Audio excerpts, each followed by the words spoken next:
प्रश्न नंबर 1, नमक कहानी से लेखिका के द्वारा दिया गया संदेश स्पष्ट कीजिए। ये जो प्रश्न है हमसे पूछ रहा है कि पाठ में जो ये नमक पाठ है, इस कहानी के अंतर्गत जो लेखिका है कौन सा विषय बताती हैं और उस विषय के माध्यम से क्या संदेश देना चाह रही हैं। या फिर आप इसको इस तरीके से पूछ सकते हैं कि पाठ में लेखिका ने किस विषय को लेकर जो है एक नया आयाम पेश किया है, या फिर वो क्या बताना चाहती है, कौन से विचारों को व्यक्त कर रही हैं, बताइए। तो लेखिका ने नमक नामक कहानी में नमक के बहाने भारत और पाकिस्तान की विभाजन की जो त्रासदी है उसको जीवित किया है। कहने का अर्थ है नमक जो है, इसके जरिए जो लेखिका है उन्होंने भारत और पाकिस्तान के विभाजन की जो त्रासदी थी, जो कहानी थी, दर्द भरी जो कहानी है, उसको जीवित किया है। फिर से उसको एक बार जियाने की कोशिश की है और उसके बारे में बताने की कोशिश की है, जिसकी फांस आज भी उन भारतीयों के मन में है जो भारत और पाकिस्तान में बट गए हैं।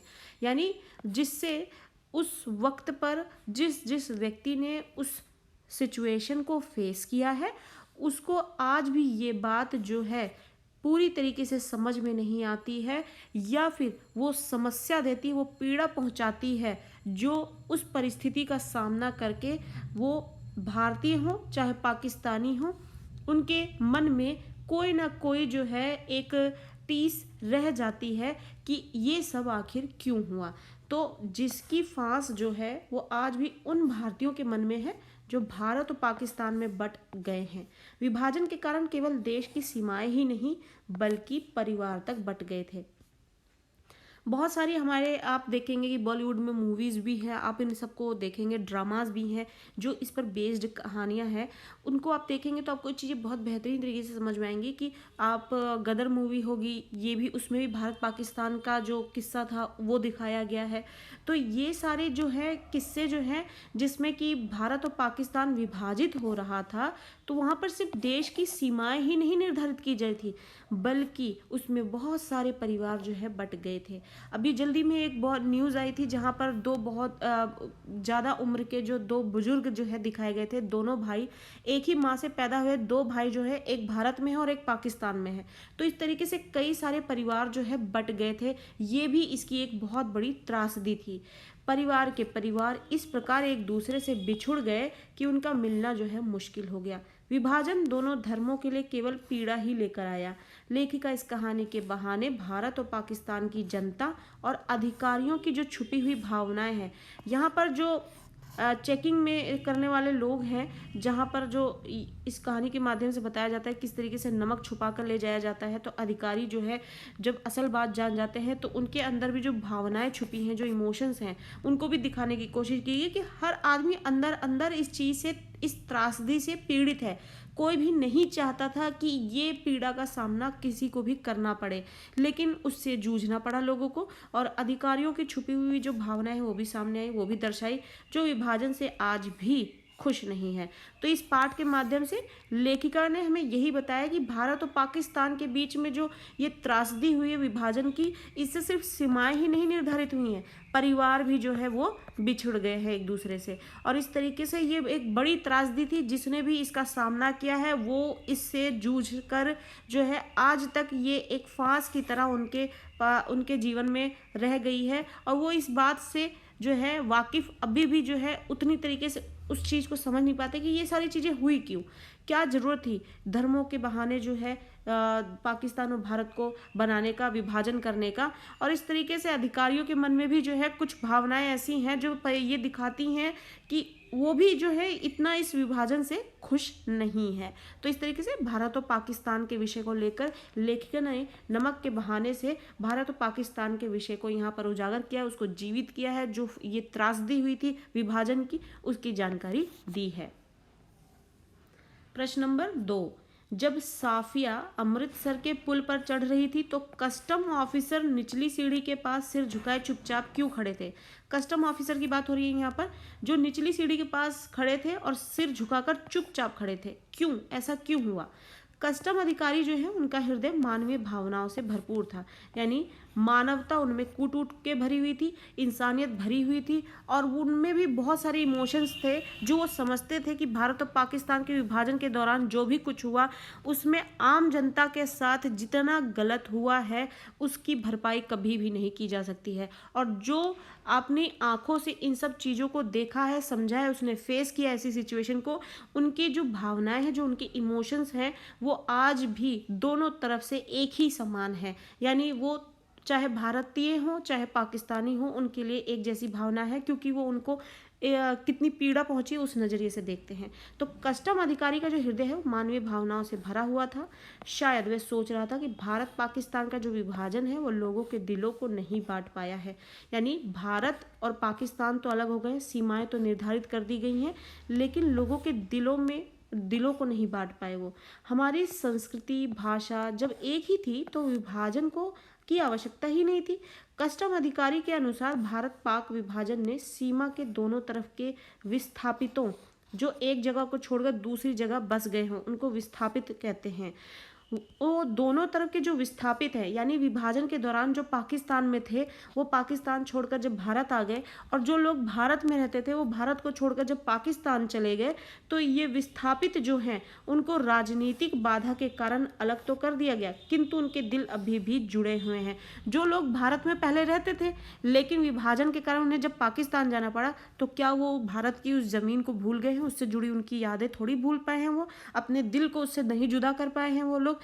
या फिर जो भारतीय पाकिस्तान के हिस्से में आ गए थे बंटवारे के बाद, जब वो पाकिस्तान को छोड़कर भारत आ गए, तो वो भी अपनी उन यादों को वहीं छोड़कर आ गए, लेकिन उनको भुला नहीं पाए। तो उनके दिल जो है वो नहीं बांट पाए लोग। विभाजन तो हो गया, सीमाएं निर्धारित कर दी गई, लेकिन लोगों के दिल नहीं बांट पाए। और यही सब बातें जो है कस्टम अधिकारी सीढ़ी के पास सिर झुकाकर सोच रहे थे, और इस तरीके से वो भी कहीं ना कहीं इमोशनल हो गए ये सारी बातें सुनकर, सोचकर। प्रश्न नंबर 3, लाहौर अभी तक उनका वतन है और दिल्ली मेरा या मेरा वतन ढाका है जैसे उद्गार किस सामाजिक यथार्थ की ओर संकेत करते हैं? समाज की कौन सी सच्चाई को ये बात जो है उजागर करती है? जहाँ पर ये बात कही जाती है, पाठ में ये पंक्ति कही जाती है कि लाहौर अभी तक उनका वतन है और दिल्ली मेरा, या फिर मेरा वतन ढाका है। तो ये जो पंक्तियाँ हैं, इससे हमें समाज का कौन सा सच समझ में आता है? भारत में जन्मे जो लोग हैं आज पुनर्वास के कारण अपने आप को पाकिस्तानी या बांग्लादेशी मानने के लिए बाध्य हैं, मजबूर हैं। दिल्ली में जन्मा कस्टम अधिकारी, ढाका में जन्मा सुनील दास गुप्त और लाहौर में जन्मी भारतीय सिख बीबी अपने जन्म स्थान को कैसे भूल सकते हैं? आज उन सब की जगहें बदल गई हैं। किस वजह से? भारत पाकिस्तान के विभाजन के कारण वो उनकी ज़मीन बदल गई, लेकिन जो उनकी जन्म भूमि है, जन्म स्थान है, क्या कोई व्यक्ति भूल सकता है? विभाजन की जो त्रासदी थी उससे उन्हें अपनी जन्मभूमि से अलग तो अवश्य कर दिया, परंतु उनके मस्तिष्क में, यानी उनके दिल दिमाग में जो यादें हैं, स्मृति हैं और जो इमोशंस उससे जुड़े हैं, उस ज़मीन से, क्या वो कभी मिटाई जा सकती हैं? व्यक्ति कभी भी अपना वतन छोड़ना नहीं चाहता और ना ही वह उसे भूल सकता है। दोनों देशों में एक ही इंसानी दिल के टुकड़े धड़क रहे हैं जो मिलने को आतुर हैं। आतुर यानी बेचैन। तो यहाँ पर यही बताया जा रहा है कि हर किसी को अपनी जन्मभूमि छोड़नी पड़ी इस विभाजन की त्रासदी के दौरान, लेकिन आपको कोई मजबूरी ही है जो उस ज़मीन को छोड़ने पर मजबूर कर गई और उस ज़मीन को छोड़कर आपको दूसरी ज़मीन पर जाना पड़ा, लेकिन जन्मभूमि वही है जिसको आप छोड़ कर आए। तो जन्मभूमि, एक बार जिस व्यक्ति को अपनी होशो हवास में अपनी जन्मभूमि को देख रहा है, समझ रहा है, फील कर रहा है, वो अपनी सारी ज़िंदगी जो है उसे भूल नहीं पाता है। तो ये त्रासदी ही है जिसने मजबूर किया लोगों को अपनी अपनी ज़मीन छोड़ने पे। तो लाहौर अभी तक उनका वतन है, कहने का मतलब ये है लाहौर जहाँ पर, जो कि उनकी जन्मभूमि है, तो लाहौर को वो नहीं भूल पा रहे, अभी भी उनको लगता है ये उनका वतन है। और दिल्ली मेरा, यानी कि अब वो वहाँ पर रह रहे हैं, तो दिल्ली जो है मेरा हो गया, मेरा वतन जो है ढाका है। यानी हर कोई अपने अपने वतन को याद कर रहा है जहाँ जहाँ उसका जन्म हुआ है या फिर उसकी जन्मभूमि है, लेकिन अब उसको राजनीतिक पहलुओं को ध्यान में रखते हुए उन सब को छोड़ना पड़ा है और आज दूसरी ज़मीन पर रह रहे हैं जहाँ उनकी मजबूरी जो है उन्हें ले आई है। तो इस तरीके से ये जो है इस पाठ के माध्यम से राजनीतिक पहलू जो एक सामने आया, जिसकी वजह से आम जनता जो है उसके बीच में पिस रही थी, आज भी उनके दिलों को जो है वो जुदा नहीं कर पाए हैं और उनके दिल जो है एक दूसरे से मिलने को आज भी आतुर हैं, बेचैन हैं, लेकिन सीमाओं ने उन्हें बांध रखा है। प्रश्न नंबर 4, कीर्तन समाप्ति पर साफिया के पूछने पर सिख बीवी ने क्या उपहार लाने के लिए कहा, इससे उनकी किस विशेषता का पता चलता है। जब कीर्तन समाप्त हुआ तो साफिया के पूछने पर, साफिया जो कि पाकिस्तान जा रही थी, उसने पूछा सिख बीवी से कि उनके लिए वहाँ से वो क्या उपहार लाएगी, तो इससे उनकी किस विशेषता का पता चलता है। साफिया से जब सिख बीवी ने उपहार के रूप में लाहौर से लाहौरी नमक लाने के लिए कहा था, क्योंकि वह भावनात्मक यानी इमोशनल होकर वो लाहौर से जुड़ी हुई थी, इमोशनली जो है वो लाहौर से जुड़ी हुई थी। तो इसलिए जब साफिया ने पूछा तो सिख बीवी ने कहा कि तुम लाहौर से मेरे लिए लाहौरी नमक ले आना, क्योंकि वो इमोशनली वहाँ से कनेक्ट थी। और वह वर्ष 1947 के उस राजनीतिक भारत पाकिस्तान के विभाजन से खुश भी नहीं थी। वह इस राजनीतिक बाध्यता के कारण ही अपने रिश्तेदारों से अलग थलग थी। लाहौर को ही वह अपना वतन मानती थी तथा वहाँ से उनको लगाव के कारण ही वहाँ का नमक वो चाहती थी। वैसे भी नमक जो है वफादारी का सूचक होता है, जो सिख बीवी ने लाहौर का खाया था। सभी बच्चों ने ये कोटेशन जो है सबने सुनी होगी, आपने फिल्म वगैरह में देखी होगी कि लोग बोलते हैं किस तरीके से एक सेवक, यानी जो कि आप कह सकते हैं जो हाउस हेल्पर होते हैं, वो अपने मालिक से कहते हैं कि मालिक आपका नमक खाया है हमने। तो इस पंक्ति का क्या अर्थ होता है कि मैं आपके लिए ईमानदार हूँ, क्योंकि आपसे ही मेरी रोजी रोटी चलती है, मेरा पेट पलता है। तो इसका मतलब ये होता है कि मैंने आपका नमक खाया है। तो जो नमक होता है वो किसका सूचक होता है? नमक जो है वफादारी का सूचक होता है कि आज भी वफादारी आपकी किससे है, आप उससे बोलते हो, आप उसका नमक खाए हो। तो यहाँ पर जो सिख बीवी है उनकी वफादारी किससे है? लाहौर से, क्योंकि वो भावनात्मक रूप से लाहौर से ही जुड़ी हैं। ये राजनीतिक पहलू हैं जिसकी वजह से वो बाध्य हैं, मजबूर हैं, जो वो दूसरी ज़मीन पर आज रह रही हैं। तो अपनी वफादारी को दिखाने के लिए, अपने इमोशनल कनेक्ट को दिखाने के लिए वो उपहार के रूप में लाहौरी नमक मांगती हैं, जो कि इस पाठ के माध्यम से हमें पता लगता है कि लोग किस तरीके से अपने दिल पर पत्थर रखकर जो है राजनीतिक पहलुओं और मजबूरियों के कारण अपनी अपनी ज़मीन को छोड़कर, किस मजबूरी में जो है वो अपनी अपनी ज़मीनों को छोड़कर दूसरी जगहों पर रह रहे हैं। कहने का अर्थ है कि राजनीतिक पहलुओं के कारण जो है ज़मीनें अलग हो गई हैं, लेकिन लोगों के दिल अलग नहीं हो पाए हैं। दिल भी आज भी उनका दिल जो है वो आतुर है, बेचैन है अपनी अपनी ज़मीन को देखने के लिए। तो इस तरीके से कीर्तन की समाप्ति पर साफिया ने जो पूछा सिख बीवी से कि क्या उपहार चाहिए, तो उनको नमक चाहिए था, लाहौरी नमक, क्योंकि वो इमोशनली लाहौर से ही कनेक्ट थी। और जो नमक होता है वो वफादारी का सूचक होता है। अगला प्रश्न है, साफिया ने सिख बीवी में किसकी छवि देखी? जो साफिया है वो सिख बीवी में किसकी छवि देखती हैं, यानी किसका रूप देखती हैं, वह छवि क्या थी?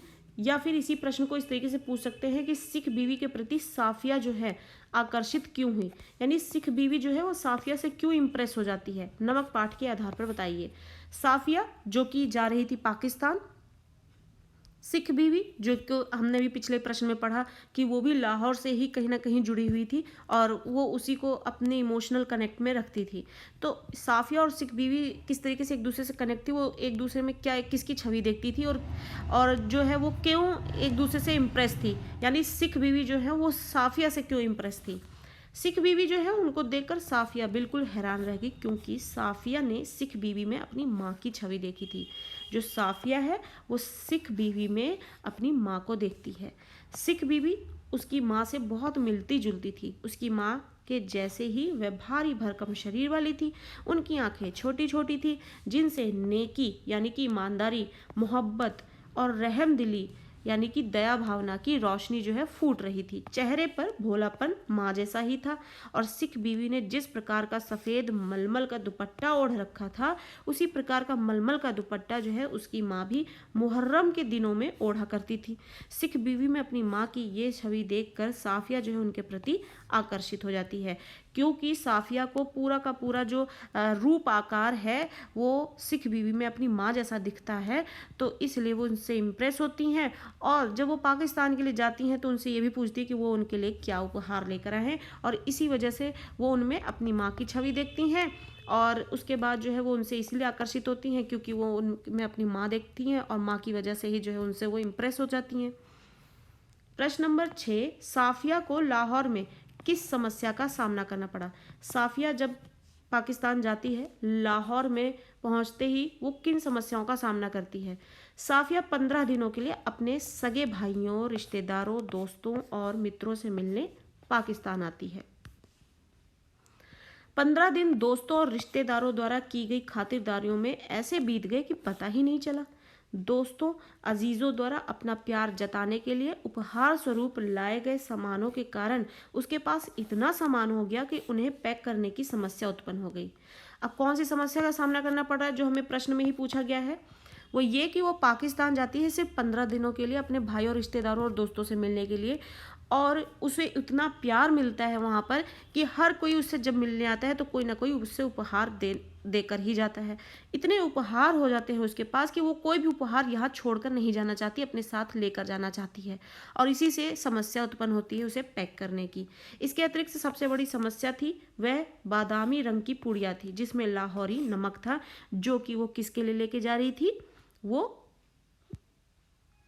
बीबी के लिए लेके जा रही थी, जो जिसमें वो अपनी माँ को देखती थी। किनके लिए? सिख बीबी के लिए, जिसमें वो लाहौरी नमक लेकर जा रही थी, जिसे कानूनन पाकिस्तान से हिंदुस्तान नहीं लाया जा सकता है। तो कानून क्या कहता है कि आप पाकिस्तान में जाके वहाँ का नमक हिंदुस्तान में नहीं लेकर आ सकते हैं, और इसकी वजह से जो साफिया है वो समस्या से जूझ रही थी कि वो इस नमक को किस तरीके से लेकर भारत तक जाए, जिससे कि वो उपहार स्वरूप जो है सिख बीवी को दे सके।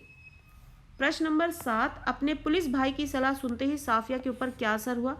उनका जो भाई है वो पुलिस है, और उनकी सलाह जब वो सुनती हैं तो उनके ऊपर क्या असर होता है? साफिया के भाई पुलिस में नौकरी करते थे, उन्हें कानून की पूरी जानकारी थी। वे जानते थे कि नमक को पाकिस्तान से ले जाना कानूनन जुर्म माना जाता है। अतः जैसे ही कस्टम के अधिकारी नमक को सामान में पाएंगे तो वे भड़क कर सारे सामान के टुकड़े टुकड़े करके जांचेंगे कि कोई अन्य गैर कानूनी सामान तो नहीं है। कहने का अर्थ है कि चेकिंग के दौरान अगर उन्हें ये दिख गया कि पाकिस्तान का नमक जो है भारत जा रहा है, तो उन पर गैर कानूनी सामान ले जाने की जो है के रूप में उनके साथ गलत व्यवहार हो सकता है, और इस तरीके से उनके सामान की तोड़फोड़ भी हो सकती है, और साथ में और भी चेकिंग हो सकती है कि क्या वो कुछ और भी गैर कानूनी सामान जो है लेकर जा रहे हैं। तो इससे जो बदनामी होगी सो अलग। अतः साफिया जो है गुस्से से झुंझला उठती है और अपने भाई को कहने लगी कि क्या मैं चोरी से नमक ले जाऊंगी? मैं तो उन्हें दिखाकर बता कर ले जाऊंगी, कोई चोरी नहीं करूंगी। और इस तरीके से साफिया अपनी हिम्मत दिखाते हुए कहती है कि वो किस तरीके से हिम्मत दिखाते हुए इस नमक को साथ में लेकर जाएगी। वो छुपा कर नहीं लेके जाएगी, जो उसके साथ इस तरीके का सलूक किया जाएगा कि उसे इन सब चीज़ों का सामना करना पड़ेगा कि कस्टम अधिकारी उनके सामानों के साथ तोड़फोड़ कर सके। तो इस तरीके से वो हिम्मत से बोलती है कि क्या मैं चोरी से नमक ले जाऊंगी? मैं तो उन्हें दिखाकर बता कर ले जाऊंगी, कोई चोरी नहीं करूंगी। तो इस तरीके से सुनते ही साफिया जो है भाई की, अपने पुलिस भाई की सलाह को सुनती है, तो साफिया के ऊपर ये असर होता है कि पहले तो वो डरती है, घबराती है और झुंझलाती भी है, और उसके बाद वो हिम्मत से कहती है कि वो बताकर ही इस नमक को ले जाएगी।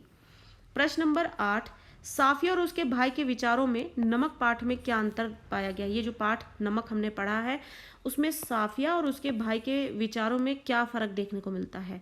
साफिया हिंदुस्तान से और उसका भाई पाकिस्तान से है, और उन दोनों के विचारों में काफ़ी अंतर है। साफिया अपने वादे की पक्की है। साफिया ने अपनी दोस्त जो सिख बीबी है उससे वादा किया है कि वो उसके लिए लाहौरी नमक लेकर आएगी, और अपने वादे पर वो खरी भी उतरती है। यदि उसे अपने वादे को पूरा करने के लिए कानून भी तोड़ना पड़े तो वह तैयार है। और उधर उसका भाई कानून के बनाए नियमों के अंतर्गत ही कार्य भी करता है, पुलिस है वो। वह साफिया को बताता है कि पाकिस्तान से नमक ले जाना गैर कानूनी है, जिसके लिए सजा भी हो सकती है। अतः वह उससे प्रार्थना करता है कि आप नमक ना ले जाएं, और बहस के बाद चुप होकर बात समाप्त कर देता है। वो कानून भाई जो है वो कानूनी नियमों का पालन करता है।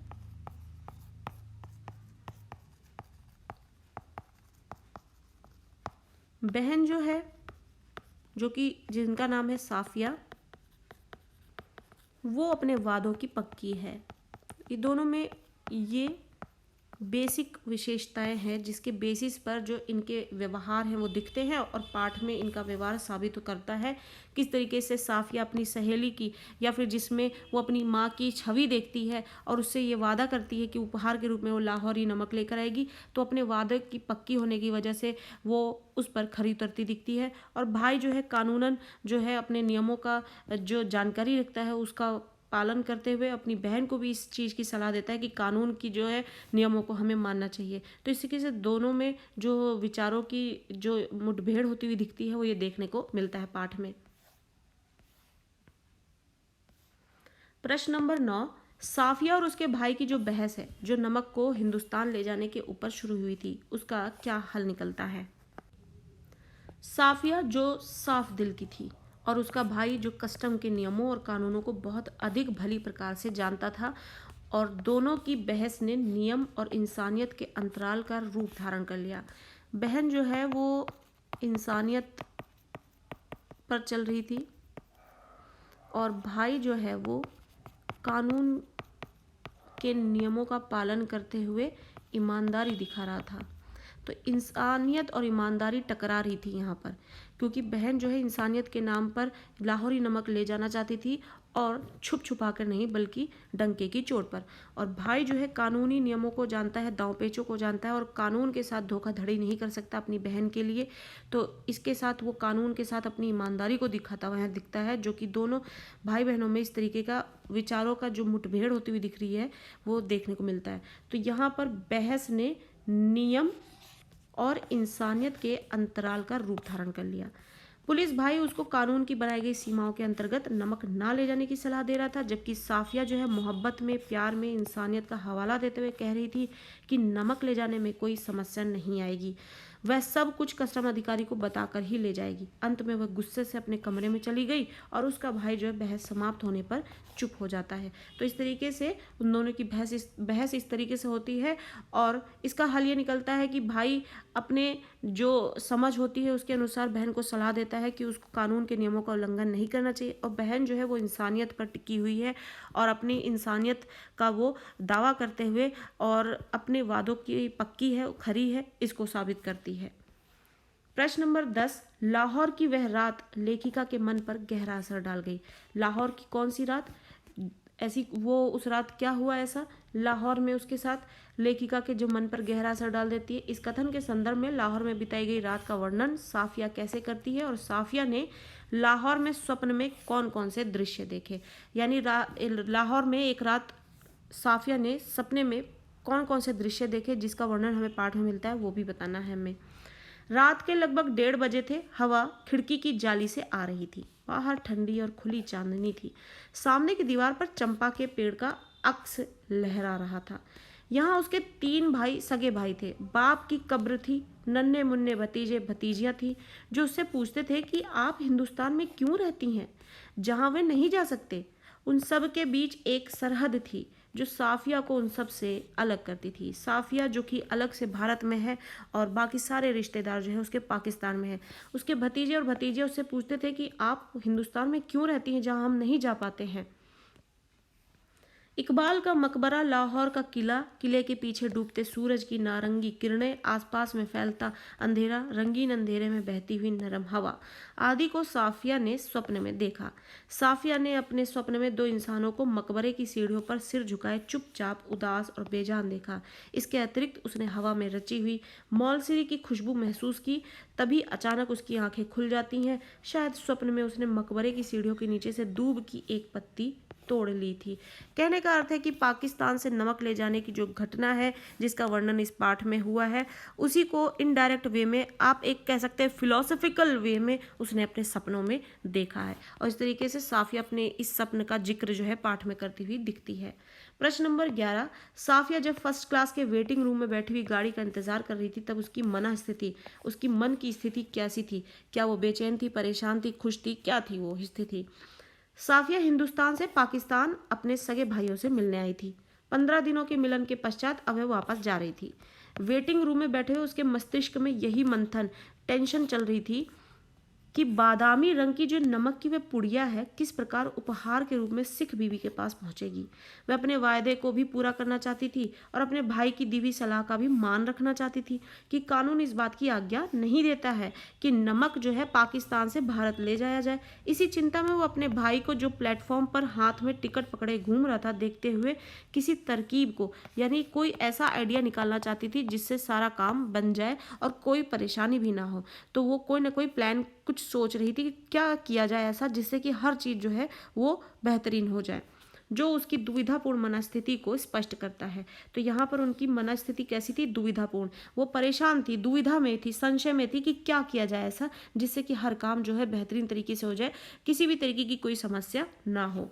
प्रश्न नंबर 12, साफिया के दोस्त ने कीनू की टोकरी देते समय यह क्यों कहा कि यह हिंदुस्तान पाकिस्तान की एकता का मेवा है? मेवा सभी जानते हैं क्या होता है।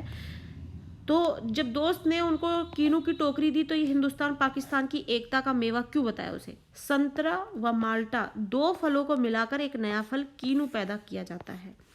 संतरा भारतीय परिवेश का फल है, यानी संतरा जो है वो भारत में पनपता है, फलता है, और माल्टा जो है वो पाकिस्तानी परिवेश का होता है।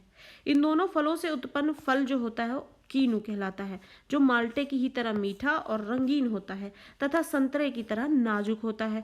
अतः साफिया के दोस्त ने ठीक ही कहा कि कीनू हिंदुस्तान और पाकिस्तान की एकता का मेवा है। तो इसका मतलब यहाँ पर यही है कि दोस्त ने जब ये कहा कि हिंदुस्तान और पाकिस्तान की एकता का मेवा है, कहने का अर्थ है कि संतरा जो है वो भारत में होता है, संतरा भारत का है और माल्टा पाकिस्तान का है। इन दोनों से कीनू बनता है। कीनू जा रहा है पाकिस्तान से भारत, तो ये इन दोनों को जोड़ रहा है कहीं ना कहीं, तो इसलिए ये उन दोनों में मिठास बना रहा है मेवे की तरह, और उसमें एक बेहतरीन वैल्यू ऐड कर रहा है। तो जो कीनू है वो क्या हो गया? ये हिंदुस्तान पाकिस्तान की एकता का मेवा बन जाता है।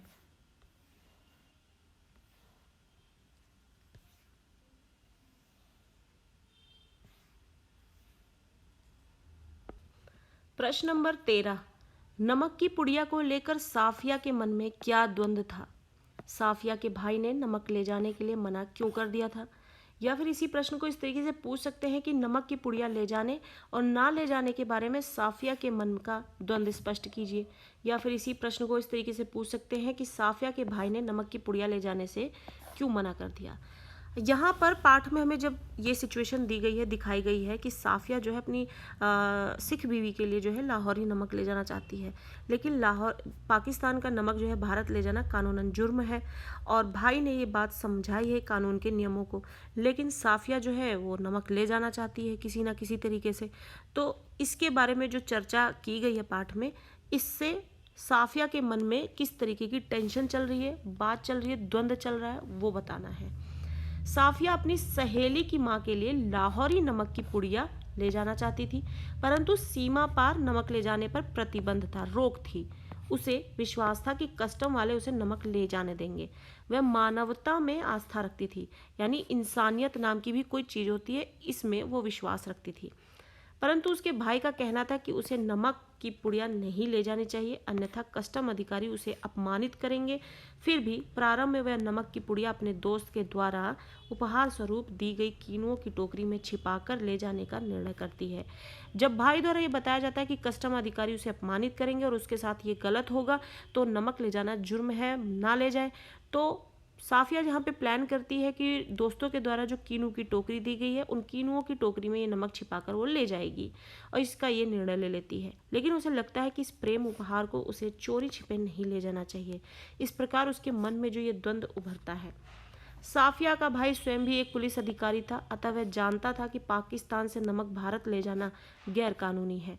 वह साफिया से कहता है कि कस्टम अधिकारी एक भी प्रतिबंधित वस्तु को देखते ही उसके सामान की बारीकी से जांच करेंगे तथा उसका अपमान भी करेंगे। वह कस्टम अधिकारियों के कठोर व्यवहार से परिचित भी था।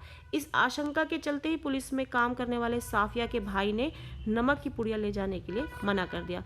और द्वंद्व तो यही था कि एक बार वो कीनुओं की टोकरी में छिपाती है नमक को ले जाने के लिए, फिर उसके मन में आता है कि ये प्रेम का उपहार इस तरीके से चोरी छुपे नहीं ले जाना चाहिए, और फिर उसका भाई जो है वो ये समझाता है कि ये कानूनन जुर्म है, तुम्हें नहीं ले जाना चाहिए। तो इस तरीके का द्वंद्व जो है वो साफिया के मन में पनपता है।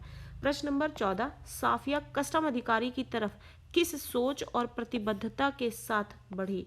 साफिया जब नमक ले जाने का निर्णय ले ही लेती है, कैसे ले जाएगी अभी उसने ये डिसाइड नहीं किया, उसके दिमाग में मन मस्तिष्क में ये टेंशन चली रही है और द्वंद्व चल ही रहा है। तो जब साफिया कस्टम अधिकारी की तरफ बढ़ती है तो क्या सोचती है और कौन सी प्रतिबद्धता के साथ बढ़ती है, क्या वो सोचते हुए आगे बढ़ती है, क्या वह अपनी सोच में सफल होती है? साफिया अपनी सिख बीवी, जो अब उन्हें अपनी माँ जैसी ही लगती है, के लिए वो नमक उपहार स्वरूप ले जाना चाहती है, परंतु कानून इस बात की आज्ञा नहीं देता था और वह यह उपहार चोरी से भी नहीं ले जाना चाहती है। अंततः वह ये सोचकर कि कस्टम अधिकारी भी तो एक इंसान है और वह इंसानियत जानता ही होगा, इसी दृढ़ विश्वास के साथ उसके पास गई और अपनी बात उसने उसे समझा दी। कस्टम अधिकारी ने उसकी पूरी बात जो है धैर्य से, पूरे पेशेंस के साथ सुनी और फिर जैसा वह चाहती थी वैसा ही उसने कर दिया। कहने का अधिकार है, उसने साफ साफ जो उसके मन में बात थी, जो वो करना चाहती थी, उसने कस्टम अधिकारी से बात की और कस्टम अधिकारी ने पूरी बात उसकी पेशेंसली सुनी और फिर जैसा उसने अपनी बात को सामने रखा तो, और साफिया ने जैसा सोचा था कि हर व्यक्ति में एक इंसानियत, मानवता जो होती है कहीं ना कहीं जरूर होती है, तो वो उसका इज्जत में जो है वो उसकी इजाज़त ले ही लेगी और ऐसा ही उसके साथ होता भी है। साफिया 15 दिनों की दोस्तों की मोहब्बत से भरी शामों, भाइयों की खातिरदारी, रिश्तेदारों से मिलने की खुशी में भी नमक को ले जाना नहीं भूली थी। उसने भाई से बातचीत के बाद नमक को अपने बैग में रख लिया था।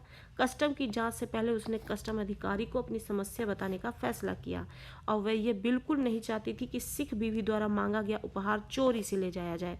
अतः उसने कस्टम अधिकारी से साहस और दृढ़ निश्चय से बात करने का फैसला किया और वो इसमें सफल होती है।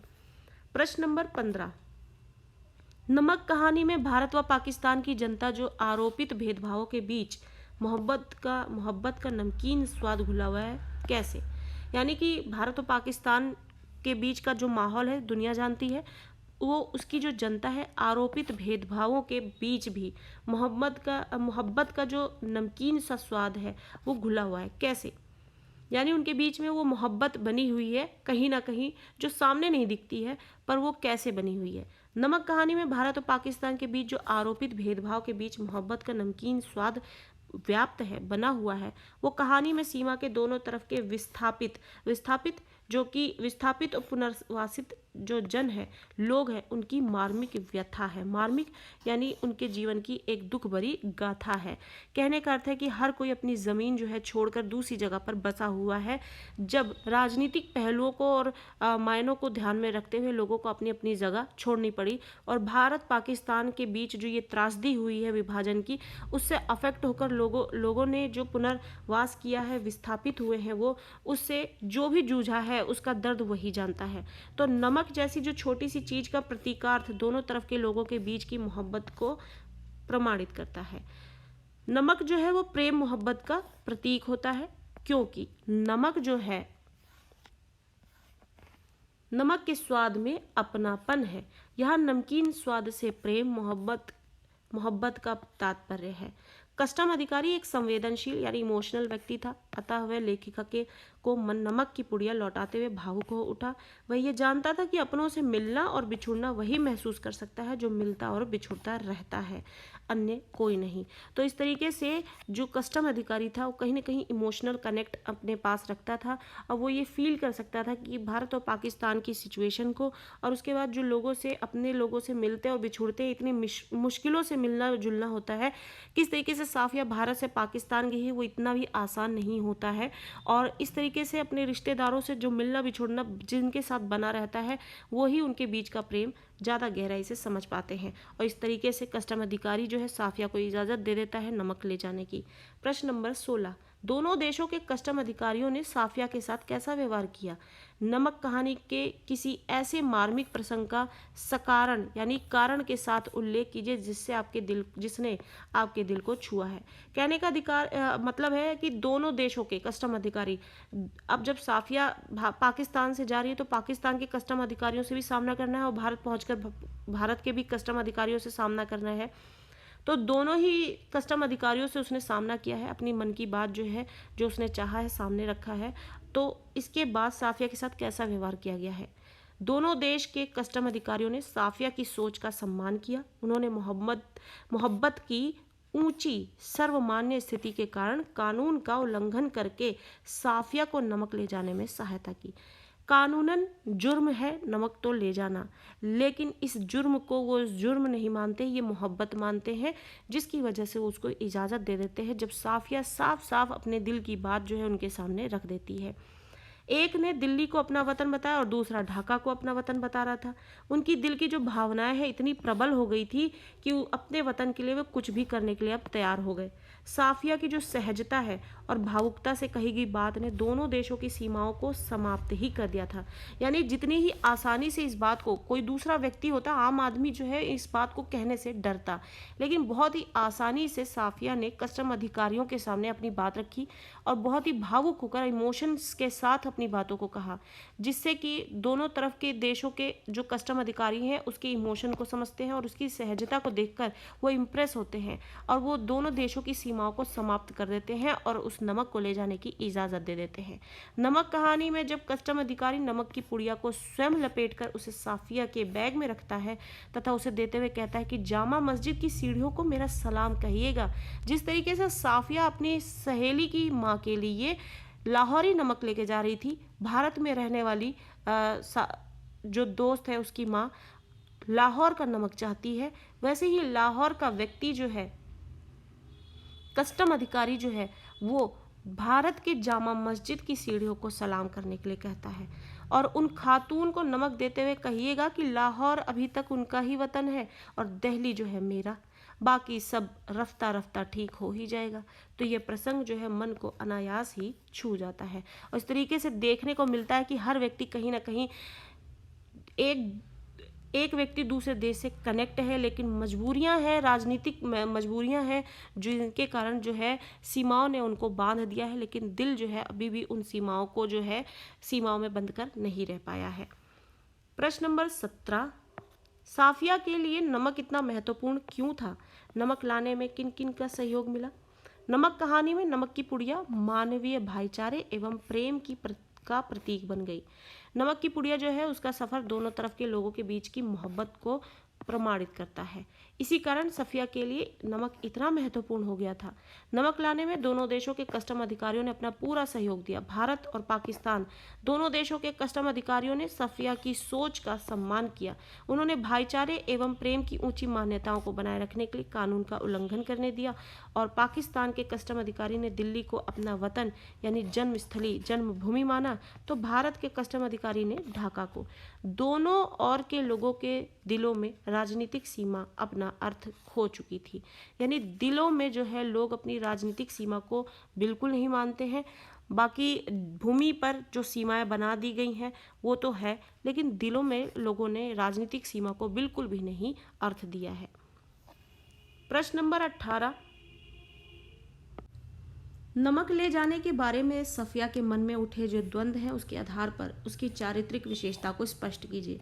सफिया के मन में नमक लाते हुए जो द्वंद्व उठे उससे संबंधित हमने एक प्रश्न पढ़ा है, लेकिन ये प्रश्न जो है वो ये कह रहा है कि उसके आधार पर जो द्वंद्व उसके मन में आ रहे हैं उस पर जो उसका चारित्रिक उसकी विशेषता है, किसकी? सफिया की, उसको हमें यहाँ पर बताना है। लेखिका के अनुसार जो सफिया है वो सर्वधर्म प्रेमी, सर्वधर्म यानी कि हर धर्म का, वो हर धर्म की इज्जत करती है और वो प्रेमी है, दृढ़ संकल्पी भी है। दृढ़ संकल्पी यानी जो एक बात उसने ठान ली उसको वो पूरा करेगी। स्पष्टवादिनी है यानी कि बातों को साफ तौर पे कहती है, छुप छुपा कर काम करना उसके व्यवहार में नहीं है। और साहसी महिला भी है।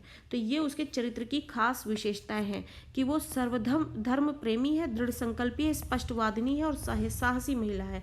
किस आधार पर सर्वधर्म प्रेमी? यानी कि किस तरीके से वो भारत में भी रह रही है और पाकिस्तान में भी है और सबके धर्मों की इज्जत कर रही है। दृढ़ संकल्प, उसने नमक ले जाने की ठानी है और वो उसको कर रही है। और स्पष्टवादिनी, किस तरीके से कस्टम अधिकारियों के सामने उसने अपनी बात को स्पष्ट रूप में रख दिया। और साहसी, और इस बात को रखना जो है एक साहस का काम था, तो वो एक साहसी महिला भी है। वह सिख बीवी की अंतर्मन की इच्छा को पूरा करने के लिए अपने भाई तक से कानून के विषय में बहस कर बैठती है।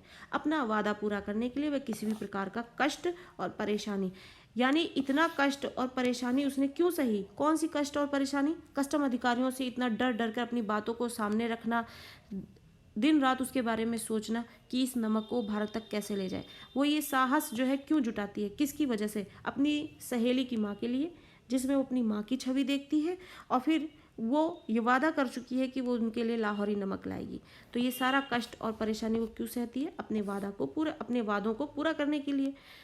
उसमें कस्टम अधिकारी से बात करने का साहस भी था। उसे विश्वास है कि वह अपने नमक की बात को स्पष्ट रूप से अधिकारी को बताकर उनकी जो इंसानियत को झकझोर कर सीमा पार कर लेगी। और वह कोमल हृदय वाली भी है, प्रेममयी भी है, यानी प्रेम से भरी हुई है, और भावुक यानी इमोशनल महिला है।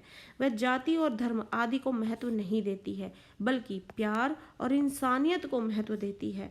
इसलिए वह कस्टम अधिकारी से अपने मानव के प्रति प्रेम की शक्ति व बुद्धि और चातुर्य यानी चालाकी के कारण ही जो है, अपनी बुद्धि का इस्तेमाल करते हुए, चालाकी का इस्तेमाल करते हुए ही, उसके कारण ही वो ये सब कुछ स्पष्ट रूप से कह पाती है, साहस जुटा पाती है और ये सब करके वो दिखाती है और अपने वादे को पूरा भी करती है जब वो नमक लेकर भारत तक पहुंच जाती है। प्रश्न नंबर 19, सीमाएं बट जाने से दिल नहीं बट सकते। यानी सीमाएं तो बट गई हैं, यानी भारत और पाकिस्तान को निर्धारित करने वाली उसकी एक सीमा बनी हुई है, उससे भारत और पाकिस्तान तो अलग हो गए, लेकिन दिल नहीं बट पाए हैं अभी तक। ये नमक कहानी से हमें इस बात को किस तरह सिद्ध किया कर सकते हैं? या फिर इसी प्रश्न को इस तरीके से पूछ सकते हैं कि मानचित्र पर एक लकीर खींच देने भर से ना देश बढ़ता है और ना ही जनता। नमक कहानी के आलोक में प्रतिपादित कीजिए। नमक कहानी जो है वो भारत पाकिस्तान विभाजन के बाद सीमा के दोनों तरफ के लोगों के दिलों की कहानी है। यानी भारत और पाकिस्तान विभाजित तो हो गया, लेकिन दोनों तरफ लोगों के दिलों में जो दुख दर्द समाया हुआ है अपनी अपनी भूमि को छोड़ने का या फिर इस विभाजन के होने का, वो दो लोगों के दिलों की कहानी है, बन गई है। ये जो लेख है, ये लेख जो है भारत पाकिस्तान से के विभाजन से होने वाले दुख दर्द पीड़ा और त्रासदी की कहानी है। लोगों को सीमा के आधार पर विभाजित कर देने से लोगों के मन की जो भावनाएं हैं वो विभाजित नहीं हो पाती हैं। यानी अगर पाकिस्तान में बैठा आदमी भारत को याद कर रहा है तो आप उसके मन को या अपने उसके दिल को नहीं बांट पाए हो, या फिर भारत में बैठे व्यक्ति को पाकिस्तान की अगर याद आ रही है, उससे जुड़ी उसके पास यादें हैं, तो आप उससे उसके मन से उसकी यादें नहीं निकाल सकते सीमाएं खींचकर। तो ये विभाजन जो है दिलों में और मनों पर नहीं हो सकती हैं, सिर्फ सीमाएं जो है वो ज़मीनी तौर पर ही हो सकती हैं।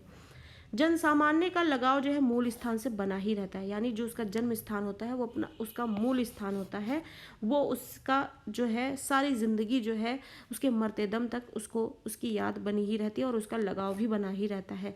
पाकिस्तानी कस्टम अधिकारी तथा भारतीय कस्टम अधिकारी क्रमशः दिल्ली तथा ढाका को आज भी अपना वतन मानते हैं। आरोपित भेदभाव के विपरीत सिख बीवी एवं सफिया तथा सफिया एवं कस्टम अधिकारी सुनील दास गुप्त के व्यवहार में जो स्नेह एवं सम्मान है उसके माध्यम से लेखिका यही बताना चाहती है कि जनता इस भेदभाव को कभी नहीं मानना चाहती है। ढाका हो या दिल्ली हो या फिर लाहौर, सबके नाम अलग हो सकते हैं परंतु वहाँ के रहने वालों के दिलों को नहीं बांटा जा सकता। अतः ये स्पष्ट हो जाता है कि मानचित्र पर एक लकीर खींच देने भर से जमीन और जनता नहीं बढ़ सकती। प्रश्न नंबर 20, भारत पाक के वर्तमान संबंधों को देखते हुए नमक कहानी के संदेश की समीक्षा कीजिए। यानी वर्तमान में जो भारत और पाकिस्तान के बीच जो संबंध है उसको ध्यान में रखते हुए नमक कहानी में जो हमें बताया गया है वो जो संदेश देता है उसके आधार पर समीक्षा करनी है कि क्या सही है, क्या गलत है, क्या उचित है। नमक कहानी की जो मूल संवेदना है लोगों के दिलों में बसी हुई है। राजनीतिक यानी पॉलिटिकल व्यू से तथा सत्ता लोलुपता यानी सरकार में अपनी सत्ता में अपनी पहुंच और अपनी शक्ति को बनाए रखने का जो लालच है जो लोगों में बना रहता है, उसने मानचित्र पर एक लकीर तो खींच दिया है जिससे देश को दो भागों में तो बांट दिया गया है परंतु अंतर्मन का विभाजन नहीं हो पाया। यानी ये राजनीतिक पहलू ही है जिसकी वजह से ये विभाजन हुए हैं। ये राजनीतिक पहलू और नियम और गणित ही है जिसकी वजह से सत्ता की लालच में आए लोग जो हैं अपनी सत्ता में पहुंच को बनाए रखने के लिए अपनी जो वर्चस्वता है उसको बनाए रखने के लिए उन्होंने देश में एक लकीर खिंचवा दी जिससे उसका विभाजन हो गया और दो देश बनकर निकले। लेकिन लोगों के दिलों में वो विभाजन नहीं हो पाया। राजनीतिक यथार्थ ने यानी राजनीति का जो सच है उसने देश की पहचान तो बदल दी परंतु यह उनका हार्दिक यथार्थ नहीं बन पाया। जनता के दिल ना आज तक बटे हैं और ना ही बटेंगे। मानचित्र पर खींच दी गई लकीर लोगों के दिल नहीं बांट सकती। यही नमक कहानी का जो है मूल संदेश है। तो नमक कहानी का मूल संदेश क्या है कि मानचित्र पर जो लकीरें खींच दी गई हैं कि ये भारत है और ये पाकिस्तान है, तो उससे जो है लोगों के दिल नहीं बढ़ सकते हैं, सिर्फ ज़मीनी तौर पर ही ये लाइनें खिंच सकती हैं। तो यही जो है इस पाठ का संदेश है। इन दोनों देशों में एक ही इंसानी दिल के टुकड़े धड़क रहे हैं जो एक दूसरे से मिलने को आतुर हैं, बेचैन हैं। यह राजनीतिक विभाजन सामान्य जनता के हृदय में स्थान नहीं बना पाया है। दोनों देशों के लोग मिलजुल कर रहना चाहते हैं, उनके दिलों में कोई भी भेदभाव नहीं है। प्रश्न नंबर 21, नमक कहानी की जो मूल संवेदना है स्पष्ट कीजिए। मूल भाव क्या है इस कहानी का, इस पाठ का। या फिर इस प्रश्न को ऐसे भी पूछ सकते हैं कि राजनीतिक सीमा तथा सत्ता लोलुप, राजनीतिक सीमाएं जो है और सत्ता लोलुप यानी सत्ता की लालच व मजहबी यानी धर्म के आधार पर जो दुराग्रहों में बटे होने के बावजूद हिंदुस्तान और पाकिस्तान में एक ही इंसानी दिल के टुकड़े धड़क रहे हैं जो मिलने को आतुर हैं यानी बेचैन हैं। पाठ के आधार पर समझाइए। यानी कि राजनीति गणित के कारण जो बंटवारा हुआ है और सत्ता की लालच के कारण लोगों ने जो देश का बंटवारा किया है और धर्म के आधार पर जो बुरा व्यवहार है और उसके कारण जो बंट जाने का जो दर्द है वो हिंदुस्तान पाकिस्तान में फिर भी एक ही दिल बस रहा है, उस एक ही दिल के टुकड़े जो हैं वो धड़क रहे हैं और जो मिलने को बेचैन है। तो वो कैसे इस बात को साबित कर सकता है कि लोग जो हैं आज भी एक दूसरी ज़मीन से मिलजुल कर रह जाने के लिए बेचैन हो रहे हैं। इस बात को साबित कर सकता है पाठ। इस पाठ के आधार पर वो बात हमें समझानी है। भारत पाकिस्तान विभाजन के बावजूद भी नमक कहानी जो है यथार्थ में मानवीय भावनाओं की समानता की कथा है। यानी कि भारत हो या पाकिस्तान, दोनों तरफ के दिलों में एक ही भावना है, लोग मिलजुल कर रहना चाहते हैं। लोगों को अपनी अपनी ज़मीनों की याद आती है, उनको इस बंटवारे की कोई ज़रूरत नहीं है। कहानी से स्पष्ट होता है कि राजनीतिक सीमा एवं सत्ता की लोलुपता यानी लालच होने के बाद भी भारत एवं पाकिस्तान के लोगों के दिलों की जो धड़कन है वो एक ही जैसी है। सिख बीवी भारत में रहते हुए भी लाहौर को अपना वतन मानती है, तो पाकिस्तान का जो कस्टम अधिकारी है वो दिल्ली को अपना वतन मानता है। सफ़िया भी जो है कई सालों बाद अपने भाइयों से मिलने लाहौर जा रही है। इन सब से पता चलता है कि सफ़िया का लाहौर के मित्रों एवं परिचितों से इतना तहे दिल से स्वागत सत्कार किया कि उसे पता ही नहीं चला कि समय कैसे निकल गया। जहाँ आपका दिल लग रहा हो और जहाँ आपकी इज्जत हो वहाँ पर समय कैसे निकल जाता है नहीं पता लगता। इसका मतलब भारत में रहने के बाद भी पाकिस्तान में उसका दिल बसा हुआ है। सफ़िया के दोस्त ने उपहार में कीनू की टोकरी देते हुए कहा कि यह हिंदुस्तान और पाकिस्तान की एकता का मेवा है। इससे संबंधित जो एक प्रश्न है हमने पहले पढ़ लिया है। ज़रूर आप पूरे के पूरे सारे प्रश्न जो हैं पढ़ें और देखें। ये सभी तथ्य एवं परिवेश यह प्रमाणित करते हैं कि राजनीतिक दृष्टि से अलग अलग देश होने के बावजूद भी भारत एवं पाकिस्तान के लोगों में एक ही दिल के टुकड़े धड़क रहे हैं, जो आपस में मिलने के लिए अत्यंत ही व्यग्र है, बेचैन है। तो इस तरीके से नमक का पाठ का जो पाठ से संबंधित यहाँ पर हमने बहुत जो एक्सप्लेनिंग वाले प्रश्न हैं वो किए हैं यहाँ पर, जो आपके टर्म टू एग्जामिनेशंस के लिए बहुत हेल्पफुल हो सकते हैं। वीडियो को जरूर ध्यान से देखें, एक नहीं 2 बार जरूर देखें, रट्टे ना लगाएं, प्रश्नों और उसके उत्तरों को समझें, जैसे कि आपके सामने कोई भी प्रश्न आए तो आप उसके उत्तर बनाकर लिख सकें, और वही आपके एग्जामिनेशंस में आपके उत्तरों को, आपके आंसर्स को बेहतरीन बनाता है और आपके जो स्कोर है वो हाई करता है। तो इस तरीके से अगर आपको वीडियो अच्छी लग रही है तो इसे ज़रूर लाइक करें, ज़्यादा से ज़्यादा इसे शेयर करें, और शेयर करके चैनल के साथ यूं ही बने रहें ताकि आपको टर्म टू एग्जामिनेशन से रिलेटेड और भी ऐसी चैप्टर्स के